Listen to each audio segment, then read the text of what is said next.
Hello बच्चों। तो स्वागत है आपका इस वीडियो में। तो इस वीडियो में हम लोग कक्षा 9वीं के मैथ का अध्याय 1 यानी कि चैप्टर 1 संख्या पद्धति के बारे में पढ़ेंगे। ठीक है, ये हिंदी मीडियम एनसीईआरटी किताब से पढ़ाया जाएगा आपको। और आप लोग इस चैनल को सब्सक्राइब कीजिएगा, आपको पूरा मैथ आपको इसी पे सब कुछ अच्छे से पढ़ाया जाएगा। तो इस वीडियो में हम लोग क्या करेंगे कि इस अध्याय का यानी कि संख्या पद्धति का जितना भी बेसिक है वो बेसिक पढ़ा जाएगा। ठीक है, तो इसमें जितना भी बेसिक है इस चैप्टर से रिलेटेड वो सारा बेसिक क्लियर किया जाएगा, फिर अगली वीडियो से प्रश्नावली शुरू कर दिया जाएगा। चलिए तो स्टार्ट करते हैं हम लोग। पहला टॉपिक है इसमें, चलिए तो पहला है प्राकृतिक संख्या। ठीक है, प्राकृतिक संख्या किसे कहते हैं? अच्छा, प्राकृतिक संख्या को कैसे दर्शाते हैं? तो प्राकृतिक संख्या को n से दर्शाया जाता है। ठीक है, मतलब कि अंग्रेजी में इसे बोला जाता है नेचुरल नंबर। ठीक है, तो इसमें कौन कौन सी संख्याएं आती हैं? तो इसमें हमारे गिनती के प्लस में एक से लेकर अनंत तक, है ना, अनंत तक की सभी संख्याएं आ जाती हैं। तो एक से लेके अनंत तक, अनंत ये अनंत है, जीरो नहीं है। ठीक है, एक से अनंत तक जितनी भी संख्या तुम्हारा जितना मन करे उतना बोल दो, 1 लाख, 2 लाख, 1,000, 100, 50, सभी संख्याएं प्राकृतिक संख्याएं कहलाएंगी, लेकिन एक से बड़ी रहनी चाहिए, एक से लेकर के अनंत तक। एग्जाम्पल के तौर पे जैसे देखो कैसे स्टार्ट होती है, 1, 2, 3, 4, 5, ऐसे डॉट डॉट डॉट डॉट करके अनंत तक चली जाएंगी। ठीक है, जितना मन करे उतना आगे तक लेके जा सकते हैं। दूसरा है हमारा पूर्ण संख्या। पूर्ण संख्या को हम लोग कैसे दर्शाएंगे? तो पूर्ण संख्या को हम लोग W से दर्शा देते हैं। ठीक है, इसको अंग्रेजी में बोला जाता है होल नंबर। ठीक, होल नंबर क्या होता है? पूर्ण संख्याएं क्या होती हैं? तो पूर्ण संख्याएं सेम ये प्राकृतिक संख्याएं ही होती हैं, बस क्या होता है कि इस प्राकृतिक संख्या के आगे जीरो जोड़ दो बस। यानी कि ये जो होता है वो जीरो से लेकर के अनंत तक होता है। ठीक है, जीरो से लेकर के, शून्य से लेकर के अनंत तक होता है। जैसे हम बता दें, दिखा दें आपको कैसे होता है। तो 0, 1, 2, 3, 4, 5, ऐसे डॉट डॉट डॉट डॉट अनंत तक चला जाता है। ठीक, अब हम पढ़ते हैं पूर्णांक। पूर्णांक क्या होता है? पूर्णांक को हम लोग दर्शाएंगे किससे? तो पूर्णांक को हम लोग जेड से दर्शा सकते हैं, जेड से दर्शाया जाता है। ठीक है अब पूर्णांक में क्या होता है? पूर्णांक किसको कहते हैं? तो पूर्णांक में सुनिए, पूर्णांक में ये दोनों नंबर्स आ जाते हैं। कैसे? तो पूर्णांक में जीरो भी रहता है और पॉजिटिव संख्याएं भी होती हैं अनंत तक, और नेगेटिव संख्याएं भी होती हैं अनंत तक।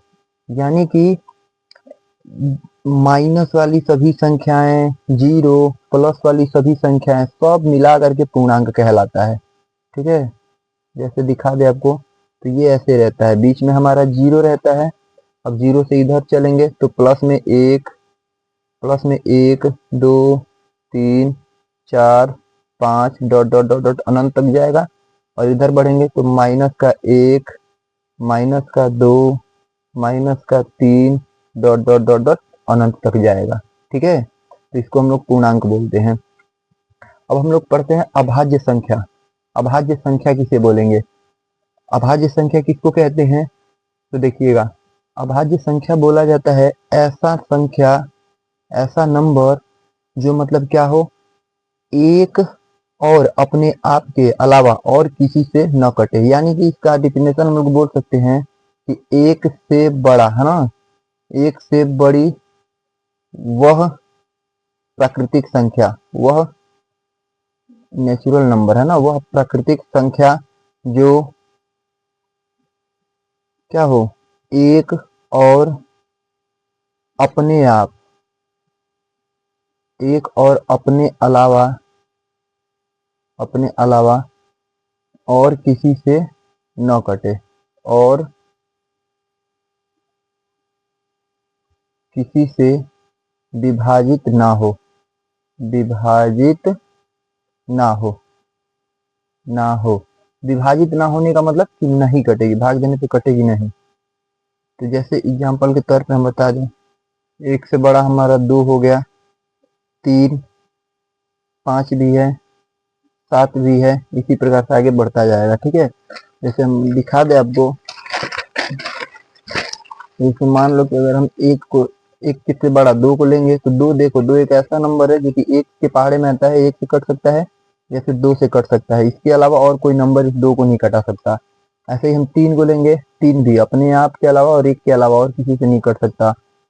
हाँ, कटाने का मतलब कि पूरी तरह से कटाना है, दशमलव में नहीं। अब तीसरा देखो, अगर मान लो हम 4 ले लें तो 4 क्या होगा, 4 1 के अलावा और अपने आप के अलावा 2 से भी कट सकता है, 2 से पूरा पूरा कट सकता है 4, इसीलिए 4 हमारा क्या है, अभाज्य संख्या नहीं है। ठीक है, ये भाज्य संख्या हो जाएगा। तो इस प्रकार से अभाज्य संख्याएं चलती हैं। अब भाज्य संख्या किसे कहते हैं, तो भाज्य संख्या वह संख्या होती है, वह नेचुरल नंबर, वह प्राकृतिक संख्या, वह प्राकृतिक संख्या जो एक व अपने आप, एक व अपने अलावा किसी और से भी कट जाए, किसी और से भी विभाजित हो, विभाजित होती है। ठीक है, तो जो संख्या एक और अपने आप के अलावा और किसी और से भी विभाजित होती है उसको भाज्य संख्या कहते हैं। जैसे मैं अभी हम एग्जांपल बताते, 4 हमारा हो गया, 6 हो गया, 9 हो गया, 10 हो गया, 8 भी था, 100 भी है, ये सभी क्या कहलाएंगे, भाज्य संख्या। यानी कि एक और अपने आप के अलावा किसी न किसी संख्या से वो कट जाए, किसी अन्य संख्या से भी कट जाए तो उसे भाज्य कहेंगे। आगे चलें तो देखिए परिमेय संख्या, परिमेय संख्या किसे कहते हैं, तो परिमेय संख्या बोला जाता है कि ऐसा नंबर, मतलब कि वह संख्या जिसे हम लोग p बटा q के रूप में लिख सकें। ठीक है, वह नंबर, वह संख्या जिसे p बटा q के रूप में लिखा जा सके उसे परिमेय संख्या कहते हैं, है ना। यहाँ पे एक शर्त रहती है, जहाँ q 0 के बराबर नहीं रहना चाहिए, q का मान कुछ ना कुछ 1 2 3 4 कुछ ऐसे रहना चाहिए, 0 के बराबर नहीं रहना चाहिए, इसे परिमेय संख्या कहेंगे। एग्जाम्पल के तौर पे 5 परिमेय संख्या है क्योंकि हम 5 को 5 बटा 1 के रूप में लिख सकते हैं। यहाँ पे लिख दे 7 बटा 8 परिमेय संख्या है, 100 बटा में 3 परिमेय संख्या है। तो ये सभी परिमेय संख्या है क्योंकि ये p बटा में q, p बटा में q, p बटा में q, कोई ऐसे नॉर्मल नंबर लोगे 10 8 6, ये सभी परिमेय कहलाएंगे। क्यों, क्योंकि इन सबके बटे में एक छिपा रहता है, सबके बटे में एक छिपा रहता है, तो p बटा q के रूप में इनको हम लिख सकते हैं, इसीलिए सभी परिमेय हैं। अपरिमेय संख्या किसे कहेंगे, अपरिमेय संख्या वह संख्या जो p बटा q के रूप में न लिखा पाए, जो p बटा q के रूप में न लिखा जा सके उसे अपरिमेय संख्या कहेंगे। जैसे मान लो पाई हो गया हमारा, पाई अपरिमेय संख्या है, अंडर रूट 3 हो गया, अंडर रूट 2 हो गया, अंडर रूट 5 हो गया, यानी कि जितनी भी अंडर रूट वाली संख्याएं आएंगी अगर वो रूट से बाहर नहीं निकल पा रही तो वो हमारी अपरिमेय संख्या कहलाएगी, पाई भी हमारी अपरिमेय संख्या कहलाएगी। अब आपको ये लग सकता है कि पाई का मान तो ये होता है, पाई बराबर होता है 22/7, और 22/7 को हम लोग p बटा q के रूप में लिख पा रहे हैं, तो नहीं, पाई का मान 22/7 नहीं होता है, 22/7 एक एक्यूरेट मान नहीं है, ये एक अनुमानित मान माना गया है। पाई का रियल मान अब तक किसी को नहीं पता है। ठीक है, इसीलिए पाई का मान पता नहीं है, ये हमारा क्या हो जाएगा, अपरिमेय संख्या हो जाएगा। ऐसे ही अगर मान लीजिए यहाँ पे दे दिया जाए अंडर रूट में 9, तो अंडर रूट 9 अगर 9 का अगर हम खंडित करेंगे 9 को तो 3 गुणे 3 में तोड़ सकते हैं और इसका जोड़ा लगाकर ये 3 बाहर निकल सकता है, तो अंडर रूट 9 रूट से बाहर निकल के 3 बन जा रहा है, तो ये हमारा परिमेय संख्या कहलाएगा, अपरिमेय नहीं कहलाएगा। लेकिन वही अंडर रूट 5 दे दिया जाए तो 5 बाहर नहीं निकल सकता, इसलिए ये हमारा अपरिमेय संख्या कहलाएगा। ठीक है, तो रूट के भीतर वे संख्याएं जो रूट से बाहर न निकल पाए वो अपरिमेय कहलाएंगे, और जो रूट से बाहर निकल जाती हैं वो परिमेय कहलाती हैं। ठीक है, अच्छा एक बात और, कुछ ऐसे नंबर देते हैं जिनका कुछ भाग निकलता है और कुछ भाग नहीं निकलता। जैसे मान लीजिए यहाँ पे दे दिया जाए अंडर रूट 8, 8 का अगर गुणनखंड किया जाए तो हो जाएगा 2 गुणे 2 गुणे 2, इन दोनों का जोड़ा लग रहा है, यानी कि 1 2 बाहर निकल जाता है, 1 2 रूट में रह जाता है, तो ये भी हमारा पूर्ण रूप से बाहर नहीं निकल पाया है क्योंकि इसका कुछ भाग अभी भी अंदर है, इसीलिए ये भी हमारा अपरिमेय ही कहलाएगा। ठीक है, तो इस प्रकार से अपरिमेय संख्याएं होती हैं। अब हम पढ़ लेते हैं वास्तविक संख्या। वास्तविक संख्या किसे कहते हैं, वास्तविक संख्या को हम लोग r से दर्शाते हैं, रियल नंबर। अब रियल नंबर क्या होता है, तो रियल नंबर यानी कि वह नंबर जिसके अंदर ये सभी जितना भी हम अब तक पढ़े हैं वो सभी संख्याएं होती है ना, सभी संख्याओं का संग्रह, सभी संख्याओं का संग्रह वास्तविक संख्या कहलाता है। ठीक है, इसके अंदर कद अपरिमेय संख्या, परिमेय संख्या, भाज्य संख्या, अभाज्य संख्या, पूर्णांक, पूर्ण संख्या, प्राकृतिक संख्या सब ही आ जाते हैं इसके अंतर्गत। ठीक है, तो वास्तविक संख्या किसी भी प्रकार का नंबर है उसे हम वास्तविक संख्या बोल देंगे, बस इनसे रिलेटेड रहना चाहिए। ठीक है, तो इस प्रकार से हमारा यहाँ तक खत्म हो गया। अब हम आगे बढ़ते हैं। आगे हमारा है दशमलव संख्या का, नहीं, वास्तविक संख्या का दशमलव प्रसार, है ना। वास्तविक संख्याओं का दशमलव प्रसार किस प्रकार से किया जाता है वो अब देखा जाए। तो देखिए, वास्तविक संख्या का जो दशमलव प्रसार है वो तीन तरीकों से किया जाता है। ठीक है, पहला है हमारा शांत। पहला किस प्रकार से होगा? शांत दशमलव प्रसार, शांत दशमलव, शांत दशमलव प्रसार। शांत दशमलव प्रसार किसे कहेंगे? मान लो यहाँ पे दे दिया जाए 8/4। अब 8 में 4 से भाग देना हो तो इसका जो शेषफल आएगा वो कितना आएगा? 0 आ जाएगा। ये हमारा दशमलव प्रसार मतलब शांत कहलाएगा। जैसे पहले डिफिनेशन सुन लीजिए। शांत दशमलव प्रसार यानी कि जब भाग की प्रक्रिया में शेषफल 0 हो जाए या फिर दशमलव के 1-2 पॉइंट के बाद शेषफल 0 हो जाए तो उसे हम लोग कहेंगे शांत दशमलव प्रसार। जैसे एग्जाम्पल के तौर पे हम बता दे रहे हैं यहाँ पे आपको। देखिए, मान लो यहाँ पे दे दिया जाए 1/2। अब क्या करना है, यानी कि 1 में 2 से भाग करना है। 1 में 2 से भाग करेंगे तो कटेगा तो नहीं, तो 0 लगा के दशमलव लगाएंगे यहाँ पे, तो 2, 5, 10। देखिए शेषफल क्या हो गया? 0 हो गया। शेषफल 0 आ गया ना, दशमलव के 1-2 अंकों के बाद शेषफल 0 आ गया। इसका मतलब ये हमारा क्या है? शांत दशमलव प्रसार है। ऐसे अब हम चलते हैं दूसरे टाइप पे। दूसरा टाइप हमारा क्या है? अनावसानी आवर्ती। इसको हम लोग चाहें तो अशांत आवर्ती भी बोल सकते हैं, अशांत आवर्ती। ठीक है, ये दूसरा हो गया हमारा दशमलव प्रसार। इससे क्या कहते हैं, इसका डेफिनेशन क्या होगा? तो सुनिए ध्यान से। ऐसी संख्या जिसका दशमलव प्रसार क्या हो? शांत न हो, यानी कि कभी कटवे न करे, बार बार रिपीट करे, है ना। कटेगा नहीं, एक तो पूरा कटेगा नहीं, यानी कि शेषफल कभी 0 नहीं आएगा। और दूसरा ये कि जो भागफल है वो बार बार बार बार बार बार रिपीट करेगा। ठीक है, तो जब बार बार रिपीट करे तो उसे हम लोग बोलते हैं अशांत, है ना, आवर्ती संख्या। एग्जाम्पल के तौर पे अगर दिखा दिया जाए तो मान लीजिए 1/3। 1/3 को देखिए, चलिए हम यहाँ पे दिखा दे रहे हैं आपको। 1/3, तो 1/3 को अगर देखोगे तो 1 में 3 से भाग करना है। भाग करोगे, पहली बार नहीं कटेगा, 0 लगा के दशमलव बढ़ाओगे तो 3 3 के 9। कितना बचेगा यहाँ पे? फिर से 1 बच जाएगा। देखिए, जो हमारा यहाँ पे था वही फिर से शेषफल बच गया। फिर से 0 बढ़ाओगे, फिर 3 3 के 9, फिर से ये शेषफल बच गया। यानी कि ये शेषफल बार बार रिपीट करेगा और यहाँ पे जो भागफल है वो भी बार बार रिपीट करेगा, है ना। तो इस प्रकार से 1/3 का जो मान होगा वो 0.33333 ऐसी बार बार रिपीट करेगा। ठीक है, तो बार बार रिपीट करता है, इसीलिए इसको बोला जाता है आवर्ती, है ना, अशांत आवर्ती संख्या। तो ये एक प्रकार का अशांत आवर्ती संख्या कहलाएगा, क्योंकि इसका जो है शेषफल है वो बार बार रिपीट कर रहा है। इसको हम लोग कैसे लिखेंगे? ये बार बार जब संख्याएं रिपीट करती है तो इसको इस प्रकार से लिखा जाता है 0.3। 3 बार रिपीट कर रहा है तो 3 के ऊपर बार। ठीक है, इस रूप में इसको लिखा जाएगा। अब आगे तीसरा, अनावसानी अनावर्ती, यानी कि इसको हम लोग बोल सकते हैं अशांत अनावर्ती। यानी कि ऐसा नंबर जो कि अशांत भी है, यानी कि इसका दशमलव प्रसार शांत भी नहीं हो रहा है और रिपीट भी नहीं कर रहा है, मतलब कि कुछ ना कुछ अलग अलग आएगा। इस प्रकार का नंबर हमारा कहलाता है अशांत अनावर्ती। जैसे एग्जाम्पल के तौर पे अगर हम बता दें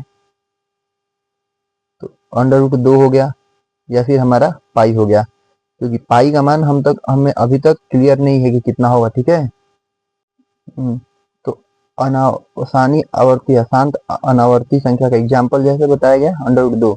√2 को हम यहाँ पे दिखा दे रहे हैं आपको। जैसे देखिए √2 जो है वो किस प्रकार से रिपीट करेगा, तो √2 0.4142 इसी प्रकार से और आगे तक बढ़ता जाता है, अभी तक ये शांत नहीं होता। और देखोगे यहाँ पे तो 4 के बाद 1 फिर 4 आया तो यहाँ पे 2 आ गया है ना, यानी कि रिपीट नहीं कर रहा है, रिपीटेशन नहीं हो रहा है, इसका अलग अलग संख्याएं आ रही हैं।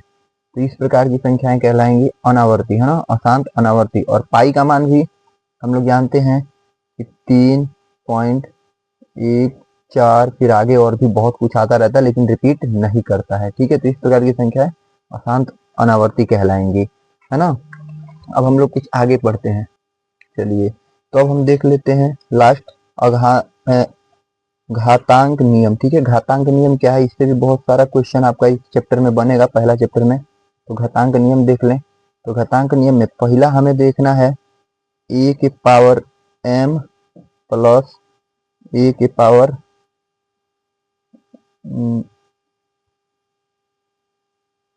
n इस प्रकार का रहेगा। तो क्या करेंगे, देखिए अगर इस टाइप का हमें देखने के लिए कुछ भी मिल जाए, ठीक है, इस टाइप का अगर देखने के लिए हमें मिल जाता है तो इसको हम सॉल्व कैसे करेंगे इस क्वेश्चन को।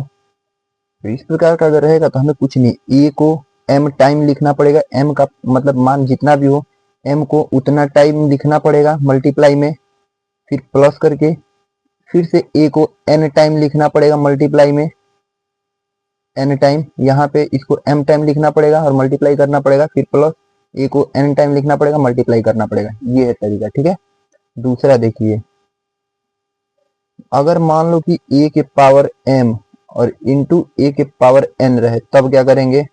अगर इस प्रकार का रहेगा तो यहाँ पे क्या किया जाएगा, a को एक टाइम लिख करके घातों को जोड़ दिया जाएगा, यानी कि m प्लस n हो जाएगा। ठीक है, इसको हम दिखा दे रहे हैं एक बार, ऐसे एक बार इन दोनों का उदाहरण हम समझा दे रहे हैं आपको। जैसे देखिए, मान लो इस प्रकार से दे दे, पहला वाला का समझ रहे हैं हम, जैसे ऐसे दे देगा कि 2 के पावर 3 प्लस 2 के पावर 2 ऐसे दे दिया रहेगा, यानी ये a हो गया, a के पावर m हो गया, a के पावर n हो गया। तो क्या करेंगे, 2 को 3 बार गुणा में लिखना पड़ेगा, फिर प्लस, फिर 2 को 2 बार गुणा में लिखना पड़ेगा। अब इसका मल्टीप्लाई करो, 2 दूनी 4, 4 दूनी 8 हो गया, फिर प्लस 2 का 2, 2 दूनी 4 हो गया, फिर 8 4 12 हो गया। इस प्रकार से सॉल्व करेंगे। लेकिन वही अगर मल्टीप्लाई के रूप में दे देगा इस प्रकार से, दूसरा वाला देख लिया जाए, ये वाला फॉर्मूला कैसे काम करता है देखा जाए। तो मान लीजिए यहाँ पे दे दिया है 5 के पावर 3 और फिर यहाँ मल्टीप्लाई 5 के पावर 8 ऐसे दे दिया हो, तो क्या करेंगे, 5 को एक बार लिख देंगे और इन घातों को जोड़ देंगे, 8 प्लस 3, तो कुल मिला के कितना हो जाएगा, 5 के पावर 8 3 11। तो ये हमारा आंसर हो जाएगा। इस प्रकार से हम लोग करेंगे। अब अगले पे हम लोग चलते हैं। अगला क्या है, तो अगला देखिए तीसरा, इधर कर दे रहे हैं, तीसरा समझिएगा क्या है। यदि a के पावर m और ब्रैकेट बंद करके ऊपर फिर से पावर n इस प्रकार से दिया रहे तो हम लोग क्या करेंगे, इस प्रकार से दिया रहता है तो a के पावर m और गुणे n ये कर दिया जाता है। ठीक है, जैसे एग्जाम्पल के तौर पे समझा दें तो देखिए, मान लीजिए कि 4 के पावर 2 है और ब्रैकेट बंद करके यहाँ पे 3 है, तो अब क्या करेंगे, तो 4 के पावर 2 और गुणते यहाँ पे आ जाएगा 3, कुल मिला के क्या हो जाएगा, 4 के पावर 3 दूनी 6, ये हमारा उत्तर हो जाएगा। ठीक है, इस प्रकार से सॉल्व करेंगे। अब अगले पे चलें। अगला क्या है, तो अगला है हमारा 4 नंबर, a के पावर m बटे में a के पावर n इस रूप का दे दे। अच्छा, इसका रूप ऐसे भी दे सकता है या फिर इसको अभी बता दे रहे, इसको इस रूप का भी दे सकता है कि a के पावर m और भागा a के पावर n। यहाँ बटे का मतलब भाग ही होता है। ठीक है, तो ये बटे के रूप में भाग करके दे दे या फिर इस प्रकार से भाग करके दे दे, दोनों के लिए सेम होगा। क्या होगा, तो a लिखेंगे और m में से n को माइनस करेंगे। ठीक है, यहाँ भी वही होगा, a लिखेंगे और m में से n को माइनस करेंगे। एग्जाम्पल समझा दें इसका। देखिए, जैसे मान लीजिए कि 3 दिया हुआ है, 3 3 के पावर में 3 के पावर में यहाँ पे दे दिया है 5 और बटे में फिर 3 के पावर में दे दिया है 2। हम इसको कैसे करेंगे, तो 3 लिख करके और 5 में से क्या करेंगे, 2 को माइनस कर देंगे, तो कितना हो जाएगा 3 के पावर 3। ये हमारा आंसर हो जाएगा। वही भाग के रूप में दिया रहे अगर कि 4 के पावर 6 भागा 4 के पावर 2, तो इसको कैसे करेंगे, 4 के पावर 6 माइनस 2 कितना हो जाएगा, 4 के पावर 4। ये हमारा आंसर हो जाएगा। इस प्रकार से घटा करके लिखेंगे। अब अगला पे चले और लास्ट है हमारा। अब अगर इस रूप का दिया रहे कि a के पावर m इंटू बी के पावर m, यानी कि दोनों का घात सेम रहे लेकिन संख्याएं अलग अलग रहें, तब हम लोग क्या करेंगे, तो यहाँ पे हमारा फॉर्मूला लगेगा a गुणे b और ब्रैकेट बंद करके इनके ऊपर m, ये वाला फॉर्मूला लग जाएगा। एग्जाम्पल दिखा दे आपको।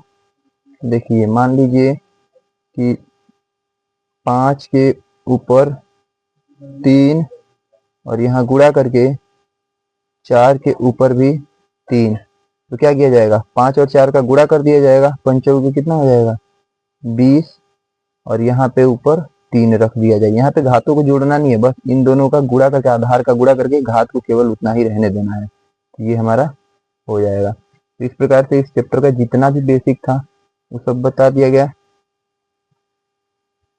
और अच्छे से देख लीजिएगा आप लोग।